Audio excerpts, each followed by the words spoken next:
देखो, हम स्पष्ट आपको बता दे, अभी हम अपने को बीमार मान लें, कितने कष्ट आप जो कह रहे हैं परम सत्य है। अगर भगवान में चित्त ना जुड़ा हो तो आदमी मृत्यु मांगे, मृत्यु, ऐसा कष्ट है। वो हमसे पूछते हैं आपको कष्ट हो रहा है, तो कहते हैं कष्ट को क्या कष्ट होगा, कष्ट को क्या कष्ट होगा। अब चित्त को प्रभु में लगाए हैं तब बचते हैं, ऐसे थोड़ी बचते हैं। पर हम हर समय आनंदित रहते हैं। आप देखो, सुबह सत्संग हुआ, श्री जी का वन विहार मंगला और वो सब, अब ये एकांतिक चल रहा है, अब 6 बजे तक चले, फिर आरती में गए, फिर जाके थोड़ा प्रसाद पाया, डायलिसिस करवाया, उस समय भी हम आनंदित रहते हैं।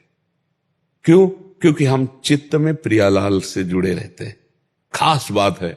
तो आप डॉक्टर हैं, आप मरीज हैं, या आप स्वस्थ हैं, या आप किसी भी कार्य में रत हैं, जब तक अध्यात्म से नहीं जुड़ोगे तब तक आप द्वंद्वों पर विजय प्राप्त नहीं कर सकते। क्योंकि व्यापार है, बराबर मुनाफा ही थोड़ी मिलेगा, कभी घाटा हो सकता है। संबंध है, बराबर अनुकूलता थोड़ी मिलेगी, कभी प्रतिकूलता मिल सकती है, कभी मनमुटाव हो सकता है। तो उस स्थिति में हम अपने को कैसे संभाल पाए? वो अध्यात्म। जब हम नाम जप करेंगे और जब हम सत्संग सुनेंगे और हम इस जीवन के रहस्य को समझे कि हम शरीर नहीं है। आज हम बाबा जी हैं, बचपन से भजन में लगे, लेकिन जन्म के समय से ये रोग मिल गया। ये जो पॉलिसिस्ट है, ये वंशानुगत है, हमारी मां को था, उसी से हमारे आया और हम उसी गर्भ में गए जहां पॉलिसिस्ट है। क्योंकि होना है, क्योंकि भोगला है। 35 वर्ष की अवस्था तक तो हमें पता ही नहीं चला। 35 वर्ष में ऐसा प्रकाशित हुआ था कि लग रहा था गए गए, मतलब ये तो ऐसा है। डॉक्टर ने कहा 2-2.5 साल, बहुत बहुत 3 साल, ऐसे 18 साल 19 साल हो गए। लेकिन हमें भगवान की शरणागति मिलने के कारण हम किडनी के फेल वाले डिपार्टमेंट में है ही नहीं, हम पास वाले डिपार्टमेंट में। क्यों? हम श्री जी से जुड़े हुए हैं, भगवान से जुड़े हुए। इतना भी भय नहीं है। 2 किडनी दोनों फेल हैं, अगर 4 5 6 होती, सब फेल होती, तो भी भय नहीं होता। मरने का भय नहीं है। तो हम क्या, प्रसन्न रहने के कारण हमें आज तक कभी वो खून वाला सिस्टम वाला परेशानी नहीं है। वो नहीं खून, वो क्या, होमोग्लोबिन, वो कहता है आपका होमोग्लोबिन 16 है, बढ़ रहा है। यद्यपि किडनी मरीज का कम हो जाता है, 7 8 ऐसे चलता है। क्यों? क्योंकि हम हर समय प्रसन्न रहते हैं। अब दूध रबड़ी तो खा नहीं सकते, आप तो खुद जानते हैं इसका। तो खून बढ़ने का कारण क्या है? हम प्रसन्न रहते हैं, रात दिन प्रसन्न रहते हैं। और हम इसको सोचने का टाइम नहीं देते कि हम बीमार हैं। सोचने का टाइम नहीं देते। नहीं, जहां ग्रंथ पढ़ रहे हैं, चिंतन कर रहे हैं, नाम जप कर रहे हैं, और दिनचर्या ऐसी है कि हम रात्रि के 1 बजे जगते हैं और शौच स्नान सब करके 2 बजे टहलने जाते हैं। जो 1.5 किलोमीटर 2 किलोमीटर टहलने के बाद फिर हम अपनी कुटिया में जो कुछ थोड़ा, फिर अपना दिनचर्या ग्रंथावलोकन करके फिर सत्संग, और ये दिनचर्या चलती रहेगी। दिन में कभी सोते नहीं, रात्रि में 7 और 8 के बीच में लेटते हैं, 11 और 12 तक जो विश्राम हुआ नहीं, जग। कोई बीमार वाली चर्चा नहीं है। बीमार आदमी ऐसे होता है। हम रोग में नहीं हैं। तो हम सब मरीजों से और डॉक्टरों से और सब भाइयों से यही प्रार्थना करते हैं कि अध्यात्म को समझे बिना तुम्हें सुख शांति नहीं मिल सकती। रोग आ गया है, शरीर में है, अगर मन निरोग है तो कोई फर्क नहीं पड़ेगा। रोग नहीं है और मन रोगी है तो जितनी जेलें भरी मन रोगियों से ही भरी हैं। जेलें जो भरी है ना मन रोगियों के, दिमाग के रोगी जो है ना, हिंसा, द्वेष, व्यभिचार, पापाचरण कर रहे हैं, और मन स्वस्थ है, शरीर अस्वस्थ है, तो बहुत आनंद रहता, कोई फर्क नहीं पड़ता। ये छोटा मोटा रोग नहीं, आप खुद समझ रहे हैं, ये छोटा मोटा रोग नहीं है। और भगवान की शरण में और संयम से पूरा जीवन रहा। ब्रह्मचर्य का एक बहुत बड़ा प्रताप होता है।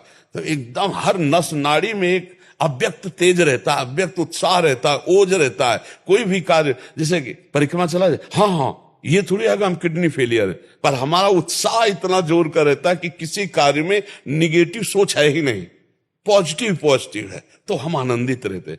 अब जैसे ये तो फेल हो गया तो हम पॉजिटिव है, भगवान कोई ना कोई रास्ता तो रखे होंगे ना। अब हम चिंतित नहीं हो गए अब क्या होगा, हाय क्या, वही होगा जो मंगल विधान, और आज तक हम देख रहे हैं हर कार्य मंगल विधान का हो रहा है। ये क्या है? भगवान का प्रताप। तो इसीलिए अगर भगवान से जुड़ जाए कोई भी तो परम मंगल हो जाए। पर चित्त क्या है? भगवान से जुड़ता नहीं।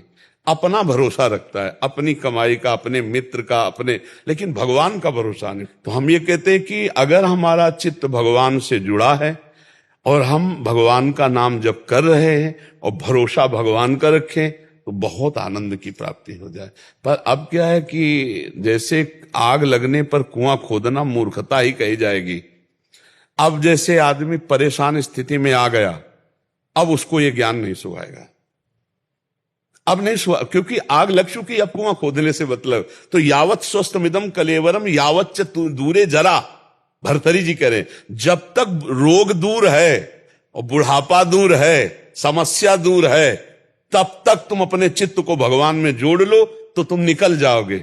नहीं, उस घटना परिस्थिति में ऐसा दम होता है कि तुम उसमें भगवान में चित्त जोड़ ही नहीं सकते, क्योंकि माया इतनी प्रबल है। अब जैसे एक आदमी का परिवार लुट गया, व्यापार हानि को प्राप्त हो गया, अब उसे कहो भगवान में चित्त जोड़ो, वो तो गाली देगा भगवान में।